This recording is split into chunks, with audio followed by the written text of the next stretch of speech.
आप लोग का स्वागत करता हूँ एक बार फिर से आपके YouTube चैनल बाल स्टडी पे। तो आज की इस वीडियो में हम देखने वाले हैं कक्षा 10वीं का अर्थशास्त्र, ठीक ना। अर्थशास्त्र का हम लोग चैप्टर 3 देखने वाले हैं, जिसका नाम है मुद्रा, बचत एवं साख। ठीक है, इसका हम लोग दीर्घ उत्तरीय प्रश्न इस वीडियो में करने वाले हैं। तो इसका अति लघु उत्तरीय प्रश्न और लघु उत्तरीय प्रश्न हम करवा चुके हैं। अगर वो आप नहीं देखे हैं तो इसका लिंक हम डिस्क्रिप्शन में दे देंगे। वीडियो के नीचे जो ओपन होता है ना बॉक्स, उसमें हम दे देंगे। आप वहाँ से क्लिक करके देख सकते हैं, या तो एंड स्क्रीन में लास्ट में आप लोग को यहाँ पे दोनों दिखाई देगा, तो यहाँ से भी आप क्लिक करके देख सकते हैं उसको। तो चलिए वीडियो को स्टार्ट करते हैं। इसका देखिए पहला क्वेश्चन देखिए क्या है कि वस्तु विनिमय प्रणाली में मुख्य कठिनाई क्या थी, मुद्रा ने इस कठिनाई को कैसे दूर किया। तो इसका देखिए आप लोग तो इसका अति लघुतरीय और लघुतरीय देखे हुए, तो आप लोग को ये समझने की जरूरत ही नहीं है अब, क्योंकि इतना अच्छा से उसमें बता ही दिए है ना कि आप लोग खुद व खुद समझ आइएगा। देखिए इसका उत्तर हो जाएगा कि वस्तु विनिमय प्रणाली में मुख्य कठिनाई निम्नलिखित थी। जैसे वस्तु विनिमय प्रणाली बहुत सारी कठिनाई होती थी। पहले ये समझ आते हैं कि वस्तु विनिमय प्रणाली क्या होता है। वस्तु से वस्तु को बदलना, वस्तु से वस्तु को बदलना वस्तु विनिमय प्रणाली कहलाती है, ठीक ना। जैसे पहले के समय में मुद्रा तो नहीं था, पैसा तो नहीं था कि हाँ पैसा से कुछ खरीद लें, तो पहले वस्तु से वस्तु बदलाता था, ठीक ना। तो बहुत सारे प्रॉब्लम होने लगा। जैसे देखिए पहला प्रॉब्लम था दोहरे संयोग का अभाव।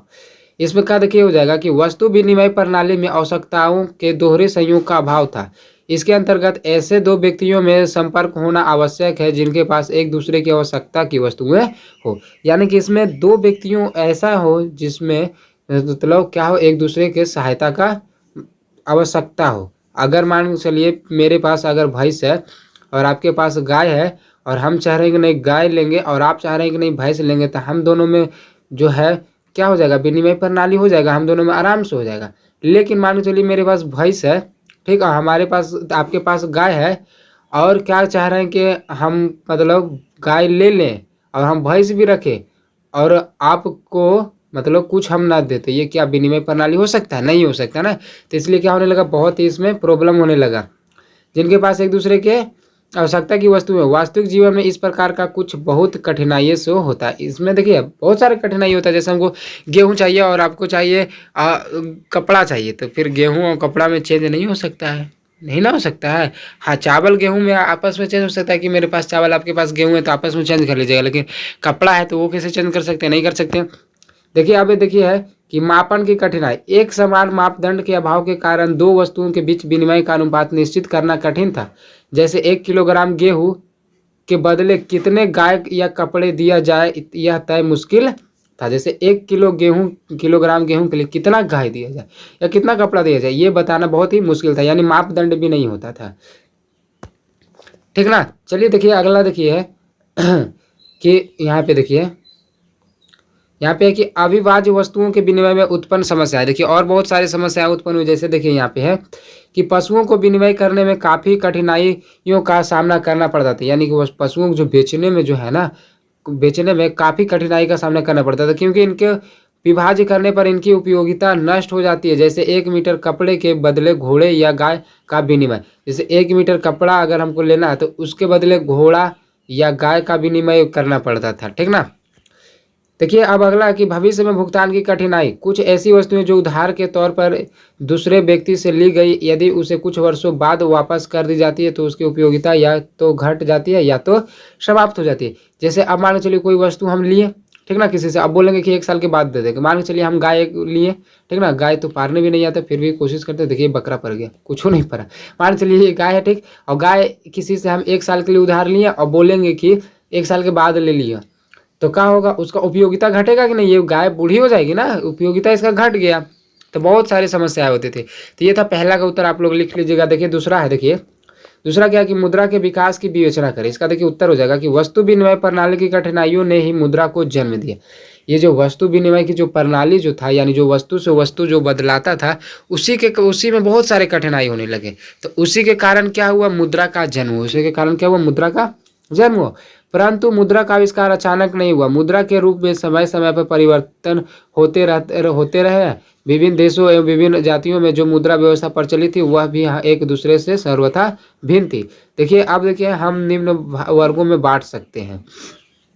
देखिए पहला देखिए कि वस्तु विनिमय प्रणाली। तो आरंभ में वस्तु ही मुद्रा का कार्य करता था। देखिए वस्तु विनिमय प्रणाली में जो है मुद्रा का काम कौन करता था? वस्तु, क्योंकि वस्तु से वस्तु सब कुछ खरीदाता था, बेचता था और एक वस्तु के बदले दूसरे वस्तु दी जाती थी।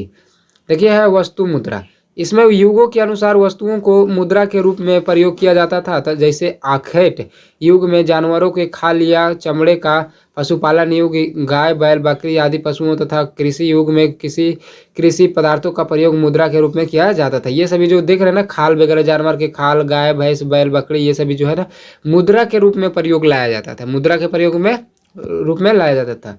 अब देखिए धात्विक मुद्रा, बोला वस्तु मुद्रा में वस्तुओं को अधिक समय तक संचित नहीं किया जा सकता तथा उनमें वहनीयता के अभाव के कारण धात्विक मुद्रा का प्रचलन आरंभ हुआ। अब जैसे वस्तु जो मुद्रा था उसको ज़्यादा दिन तक हम नहीं रख सकते। जैसे मान के चलिए गाय का चमड़ा है तो उसको हम वस्तु के तौर पे यूज कर रहे हैं, तो अब वो कितना दिन तक रह पाएगा? नहीं रह पाएगा। इसलिए धात्विक मुद्रा का फिर निर्माण हुआ, ठीक ना।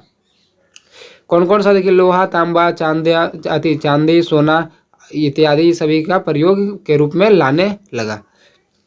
देखिए सिक्के, धातुओं से निर्मित ऐसी धातुओं का प्रचलन हुआ जो देश की सार्वभौम सरकार की मुहर से चालित होता। अब देखिए जो सिक्का है ये क्या होता है? सरकार के कहने पे चालित होता है। अगर सरकार बोल देगा कि ये 1 रुपये का बंद हो गया तो बंद हो गया, 500 का बंद हो गया तो बंद हो गया, यानी सरकार जो कहेगा उसके द्वारा वो चलेगा। तो इसका आप देखिए यहाँ तक लिख लीजिएगा, इसका उत्तर यहाँ तक, ठीक ना। तीसरा देखिए उत्तर है, तीसरा देखिए क्वेश्चन है पहले कि मुद्रा की परिभाषा दीजिए तथा इसके प्रमुख कार्यों की व्याख्या कीजिए। तो ये देखिए तीसरा का भी आप उत्तर यहाँ तक देखिए लिख लीजिएगा, यहाँ तक लिख लीजिएगा। इस तरह से अगर हम पढ़ते जाएंगे ना तो वीडियो कम से कम 25 से 30 मिनट का हो जाएगा। और आप लोग क्वेश्चन आंसर जब देखते हैं तो आप लोग खुद कहते हैं कि नहीं सर उतना टाइम नहीं दीजिए, मतलब कम समय में आप क्वेश्चन आंसर बता दीजिए ताकि हम लोग बस लिख लें। इसलिए कोशिश कर रहे हैं कि आप लोग लिख लीजिए, कुछ कुछ जो है समझाते जाएंगे, जो समझाने वाला चीज़ होता है वो समझाते जाते हैं। चौथा देखिए कि मुद्रा से आप क्या समझते हैं, इसके क्या कार्य है?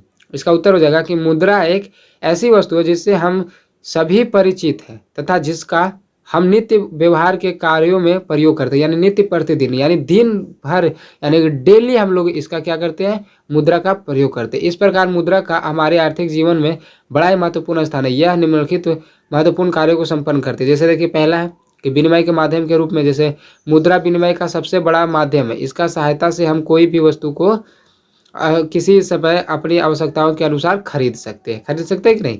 चलिए इसको देखिए भी आप लोग लिख लीजिएगा यहाँ तक। ये देखिए छोटा उत्तर है, यहाँ तक आप लोग लिख लीजिएगा, चौथा का उत्तर। तो वीडियो कैसा लगा आप लोग को, आप लोग कमेंट में जरूर बताइएगा, ठीक ना। और चैनल को अभी तक सब्सक्राइब नहीं किया तो चैनल को सब्सक्राइब कर दीजिएगा और वीडियो को लाइक कर दीजिएगा, ठीक ना। तो मिलते हैं अगले वीडियो में, तब तक के लिए जय हिंद जय भारत।